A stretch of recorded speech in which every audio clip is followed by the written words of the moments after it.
शरीयते दिल ये नहीं है कि किनारा कर लो।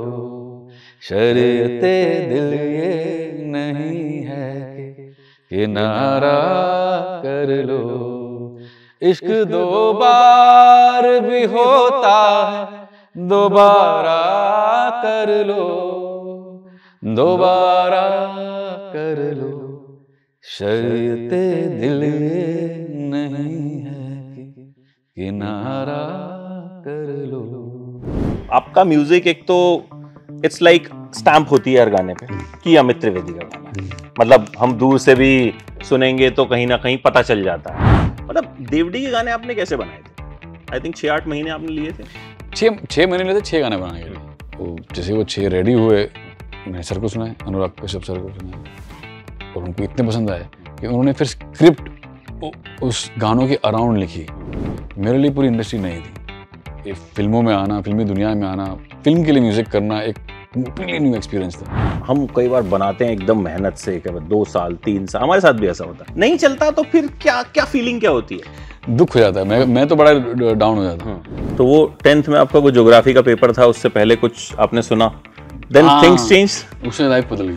क्या हुआ था? क्या वो क्या म्यूजिक था? वो कोई ऐसा गाना है जिसको बनाना सबसे मुश्किल रहा, जो मतलब याद रहा हो कि यार ये गाना बनाने में ना मतलब लग गई थी? एक वन फाइन मॉर्निंग उठे, ब्रेकफास्ट करते करते बैठे थे टेबल पे, और मैंने बोला यार उजुल एक धुन नहीं है, तू रख तेरे फोन में, देखते क्या होता है। अमित 1, अमित 2, अमित 2, दिल्ली का लौंडा और मुंबई का लौंडा। मुझसे मिलना बड़ा आसान है, आपसे मिलना बहुत मुश्किल है। म्यूजिक कंपोजर्स वैसे भी अपने एक जोन में रहते हैं ना, मतलब they don't want to talk much, कुछ क्रिएट करते रहते हैं, चलता रहता है। But today you are here for a very special reason, to talk. Yes, to talk. अब आज हम मतलब सॉन्ग्स ऑफ ट्रांस पे सबसे पहले बात कर लेते हैं जी। तो क्या पार्ट 2 जो है उसमें आपका म्यूजिक एक तो इट्स लाइक स्टैम्प होती है हर गाने पे कि अमित त्रिवेदी का गाना है। मतलब हम दूर से भी सुनेंगे तो कहीं ना कहीं पता चल जाता है।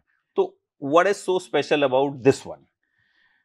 Sounds of trans 2? या साउंड्स ऑफ ट्रांस 1 जब बनाया था मैंने 2020 में, तब वो 1 नहीं था। तब वो सिर्फ सॉन्ग्स ऑफ ट्रांस था। ओके। और उसको इतना प्यार मिला और लोगों ने पूछना शुरू किया 2 कब आ रहा है। तो बोला अच्छा इसका 2 भी आना है, मुझे ही नहीं पता था ये।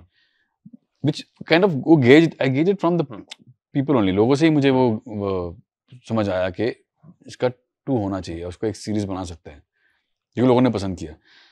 बहुत छोटे तबके के लोगों को पता था, वो वेरी नीश लोगों ने वो सुना और उन लोगों ने उसको प्यार दिया और कहा।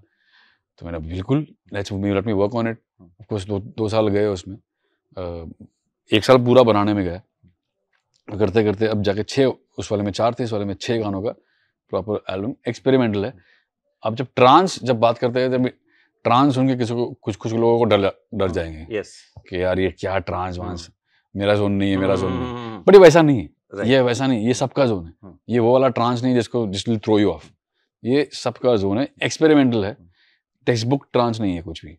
ये एक कोशिश है, सिर्फ स्टेट ऑफ माइंड को दिमाग में रख के चल रहे हैं हम लोग। बाकी इसमें गजल है जो कि गजल ट्रांस दिया गया है। इसमें पंजाबी फोक है, पंजाबी फोक ट्रांस है, उसमें लाउंज फ्यूजन है, सेमी क्लासिकल लाउंज फ्यूजन है। तो उस तरह से है, उस तरह का साउंड है ये। और डरने की बिल्कुल जरूरत नहीं है, ऐसा कोई ट्रांस नहीं है आपके लिए। नहीं, आपके गानों से वैसे भी मुझे लगता है डरता तो कोई भी नहीं है, इट्स जस्ट एंजॉय। एक अलग जोन में आप ले जाते हैं, क्योंकि मतलब अब मैं जब से मुझे पता चला कि आपका इंटरव्यू करना है, तो I am just listening to the songs and मैं अलग ही मतलब एक दुनिया में पहुंचा हूँ। वाह, कि हाँ, अच्छा अब इसकी बात करो, सॉन्ग ऑफ ट्रांस 2 की बात आप सुन रहे थे? सबकी, हाँ, मतलब in general I was listening to all the songs. कि भाई आप होता है ना कि आप अगर एक बंदे से आपको बात करनी है तो you read about that person, you here the interviews, आप गाने सुनते हो, तो वो कहीं ना कहीं आपको एक अलग जोन में ट्रांसफर, फिर आप डिस्कवर करते हो, अच्छा ये भी है, अच्छा ये भी, अच्छा ये भी। अच्छा लिस्ट हम बना रहे थे 10 के बाद वो कहाँ बढ़ती चली गई। अच्छा आपका प्रोसेस क्या रहता है अब गाने बनाने का? Because you have given like हर तरह का म्यूजिक, हर तरह के गाने, लॉट ऑफ हिट्स। एक ऐसी स्टैम्प जो मैंने बोली वो भी बन गई कि अमित त्रिवेदी का गाना है। अब जब बनाते हैं तब क्या? तो सेम ही है, सेम ही है, कुछ चेंज नहीं हुआ है। जो डे 1 पे था वो आज भी वही रखा है। उसी तरह से ही अप्रोच कर रहा हूँ मैं हर चीज़ को। तो वो और बदल सकता भी नहीं है, क्योंकि जिस चीज़ को डे 1 से मुझे प्यार मिल रहा है और देवडी में मुझे बहुत लोगों ने प्यार दिया, अब उसको ही मैं बदल दूंगा, अब बदलते रहूंगा तो फिर मैं तो भटक जाऊंगा, कहीं और चले जाऊंगा। तो उसी को पकड़ के चल रहा हूँ। तो अगर आप ट्रांस सॉन्ग्स ऑफ ट्रांस 2 भी सुनोगे तो you won't see much difference between DevD and that. ऐसा इमोशनल अत्याचार और वो सब जोन जो आपने, आई थिंक 6 गाने आपने क्रिएट किए थे। हाँ, मतलब साउंड का जो जोन है वो कहीं ना कहीं इंटैक्ट ही है, कि वो वहां से ड्रिफ्ट नहीं है। देवडी की बात चले, देवडी मेरे ख्याल से बहुत लोगों की बड़ी फेवरेट फिल्म है, and music is one of the biggest reason. उसका म्यूजिक भी मतलब आज तक हम सुनते हैं, पब्स में बजता हर जगह। मतलब देवडी के गाने आपने कैसे बनाए थे? आई थिंक 6-8 महीने आपने लिए थे। 6 महीने लिए थे 6 गाने बनाने के लिए। एक्चुअली अभी है बनते बनते 18 हो गए, फिल्म में 18 है, बट शुरुआत 6 से हुई थी। और बस वो 6 गाने 6 महीने लिए मैंने उसके लिए। जैसे वो 6 रेडी हुए, मैंने सर को सुनाए, अनुराग कश्यप सर को सुनाए, और उनको इतने पसंद आए कि उन्होंने फिर स्क्रिप्ट उस गानों के अराउंड लिखी। He started writing script on the, जो भी मैं दे रहा, फिर मैंने 7वां बनाया, फिर 8वां बनाया, फिर 9वां 10वां, से 10 गाने जब बन गए थे तब उन्होंने जाके लिखना शुरू किया। दैट्स यू ना, हीरो के इर्द गिर्द स्क्रिप्ट लिखी जाती है, आपने म्यूजिक बनाया और म्यूजिक के इर्द गिर्द जो है वो मुझे नहीं पता था, सर ने बताया मुझे बाद में कि मैंने बिकॉज मैं नया था ऑनेस्टली। मैं इस पूरे इंडस्ट्री में मेरे मॉम के साइड से या डैड के साइड से कोई नहीं है, कोई भी नहीं है। मैं दूर दूर तक कोई रिश्तेदारों से भी कोई नहीं है। मेरे लिए पूरी इंडस्ट्री नहीं थी। फिल्मों में आना, फिल्मी दुनिया में आना, फिल्म के लिए म्यूजिक करना एक कंप्लीटली न्यू एक्सपीरियंस था। तो मुझे प्रोसेस नहीं पता होता था क्या होता है, मैं अपने हिसाब से कर रहा था।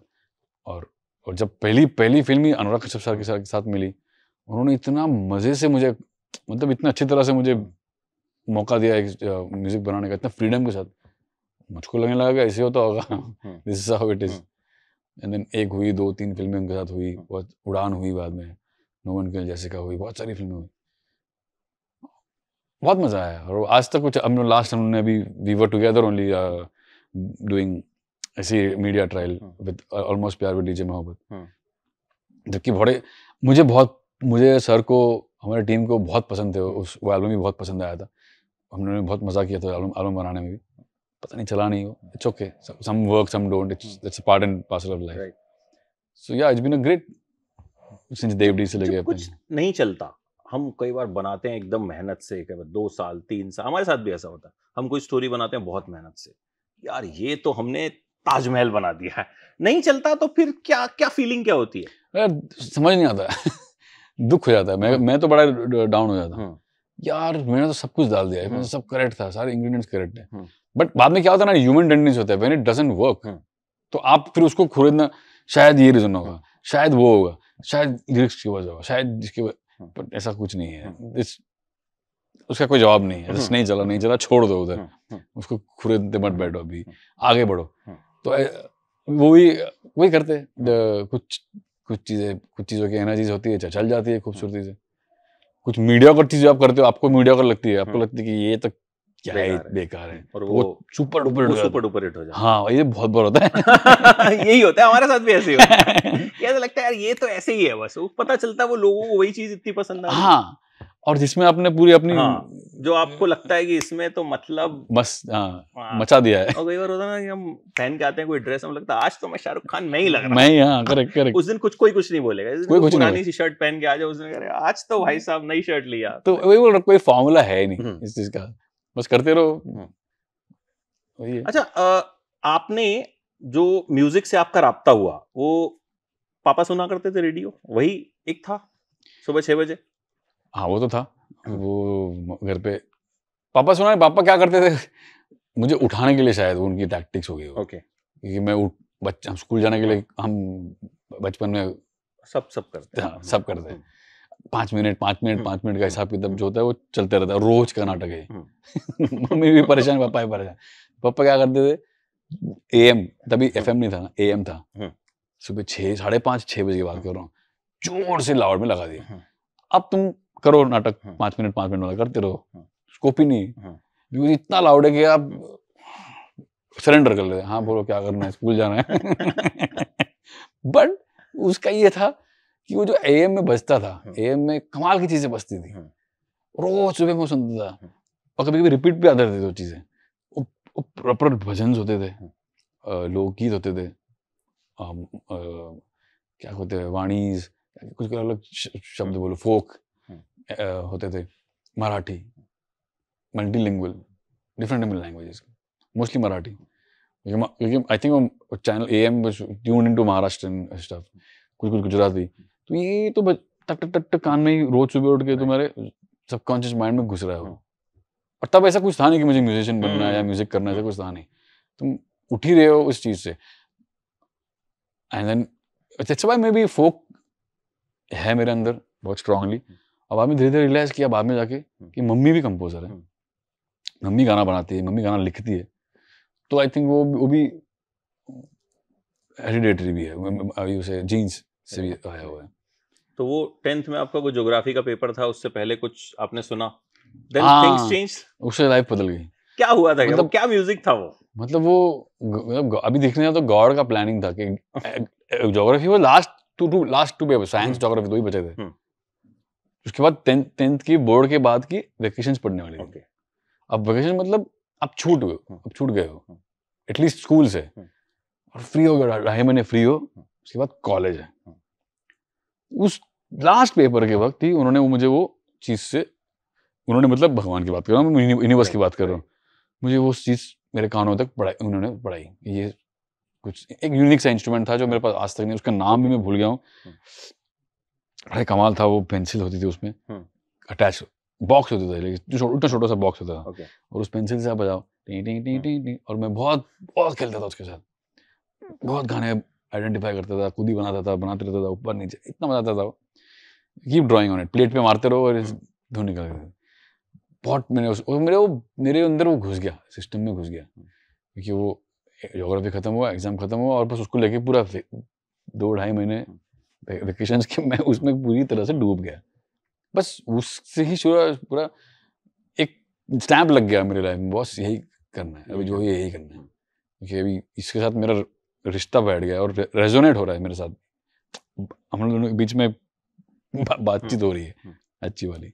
देन फिर आपने पॉकेट मनी जोड़ के कुछ कैसियो वैसियो खरीदा? हाँ, मेरे फ्रेंड ने कुछ 1800 रुपये का आता था तभी, तो 1800 बहुत थे उस टाइम पे? बहुत 6 महीने लगे, 6-8 महीने लगे थे जमा करते करते। कितनी पॉकेट मनी मिलती थी आपको?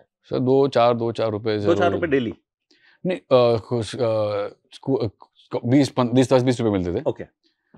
कॉलेज में, स्कूल में मिलते थे 2 रुपए, 1 रुपए, 2 रुपए स्कूल में मिलते थे, और कॉलेज में 20 रुपए तक सीधा कॉलेज में प्रमोशन हो गया था, तो उसमें से जो बचते थे वो डाल रहे थे, बचा मेरा फ्रेंड दोनों मिलके, मेरे से अकेले से नहीं होता था, तो 900 और उसके हो गए थे, मेरे 900 हो गए थे, जाके 1800 आए और एक छोटा सा कैशियो हमने लिया, बस धीरे धीरे वहाँ से सब शुरू हुआ। शिद्दत जो थी म्यूजिक के लिए वो इतनी थी नहीं, तो मोस्टली हम पैसे खर्च उस एज में तो यही होता है ना कि ये टॉफी ले लो, चॉकलेट ले लो, खर्च कर लो, बट उस वक्त 1800 रुपए सेव करना, आई थिंक सेव किया हमने, और वो जाके बाकायदा लिया 1800 रुपए का कैशियो, छोटा सा 2.5 ऑक्टेव का आता था, और उस पे मैं फिर उस पे चालू किया मैंने, और धीरे धीरे फिर नवरात्रों में आपने परफॉर्म करना शुरू किया, धीरे धीरे बड़ी चीजें आ गई अपने आप, बड़ी लाइव परफॉर्म, फिर कमाने लग गए, तो उससे फिर बड़ा कीबोर्ड खरीदा, पहले रेंट पे लिया,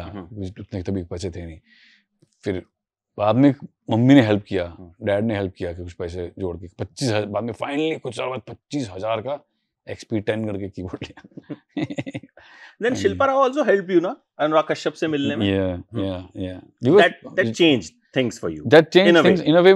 उसके पहले फिर मैंने जैसे सीखता गया, फिर मैंने थिएटर किया, स्टेज शोज किए, नवरात्र किए, थिएटर, टेलीविजन, एडवर्टाइजिंग, सब कर लिया उस दौरान, कुछ 10-12-13 साल वो सब किया, और बाद में शिल्पा से मिला, और शिल्पा ने अनुराग कश्यप सर से मिलाया, तो पूरी जर्नी हो चुकी थी तब तक।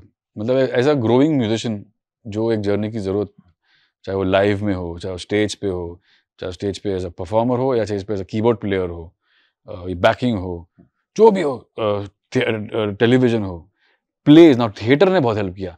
थिएटर में आप बताऊं कि थिएटर में म्यूजिक करना एक प्ले का बैकग्राउंड स्कोर करना, वो अपने आप में एक ट्रेनिंग ग्राउंड है, क्योंकि पूरी दिख नहीं रहा आपको, रिहर्सल्स देख रहे हो आप आर्टिस्ट के, जो एक्टर्स के, और उस रिहर्सल्स के बेसिस पे आप म्यूजिक बना रहे हो, और पूरा it's like doing proper score songs like a film only but live. Theatre का अलग एक्सपीरियंस था, और फिर टेलीविजन का अलग था, and then advertising was the best. Advertising में मैंने कुछ 4 या 5 साल एडवर्टाइजिंग किया, उसमें बहुत सीखने मिला, like learning on the job, बहुत कुछ वहाँ पे बहुत सीखने मिला। तो वो सारी ट्रेनिंग जाके देवडी में मैंने घुसा दी। और घुसा दी। अच्छा, उस वक्त ऐसा सोचा था कि मतलब मैं ऐसा म्यूजिक बनाऊंगा जो कहीं ना कहीं एक अलग होगा, या जिसपे लगेगा कि अच्छा अमित त्रिवेदी का नाम आ रहा है तो कुछ इसमें अलग होगा, डिफरेंट होगा, कुछ एक्सपेरिमेंटल होगा?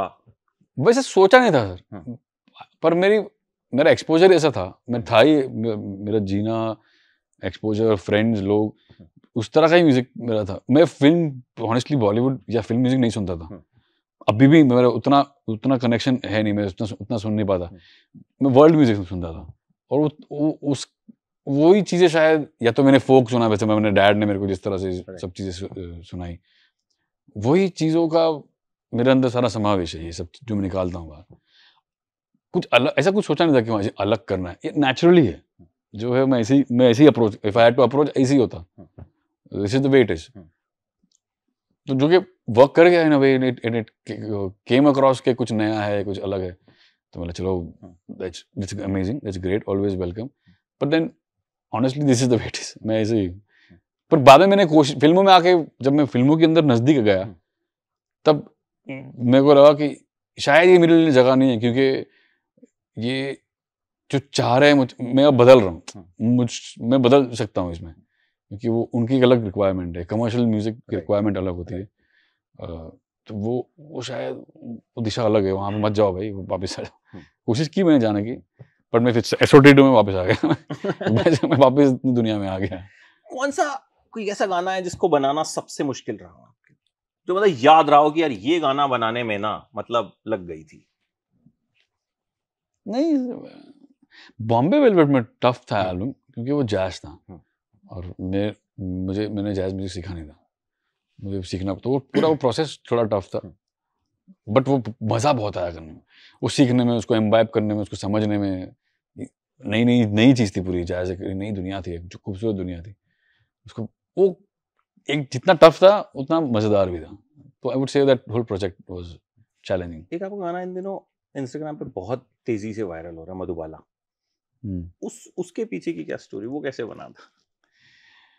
वो हम लोग, मेरे घर में महाराष्ट्र में एक छोटा सा प्लेस जगह है लावासा करके, वहाँ मेरा घर है, वहाँ पर जाके मैं राइटर ओजिल दलाल जो राइटर है, हम दोनों साथ में गए, एक वन फाइन मॉर्निंग उठे, ब्रेकफास्ट करते करते बैठे थे टेबल पे, और मैंने बोला यार ओजिल, एक धुन नहीं है, तू रख तेरे फोन में, देखते क्या होता है।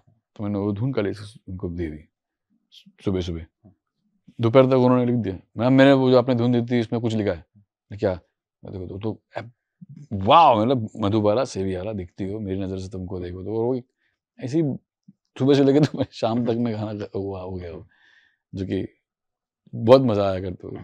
अच्छा, प्रोसेस अभी भी वही रहता है, धुन पहले बनती है और फिर बोल लिखे जाते हैं, या आजकल तो मतलब क्या कुछ होने लग गया है? प्रोसेस फ्लूइड है और रैंडम है बहुत। ओके, कभी धुन भी पहले बनती है और कभी लिरिक्स भी पहले आते हैं। जैसे कि सॉन्ग्स ऑफ ट्रांस की 2 की बात करूँ तो इसमें एक गजल है।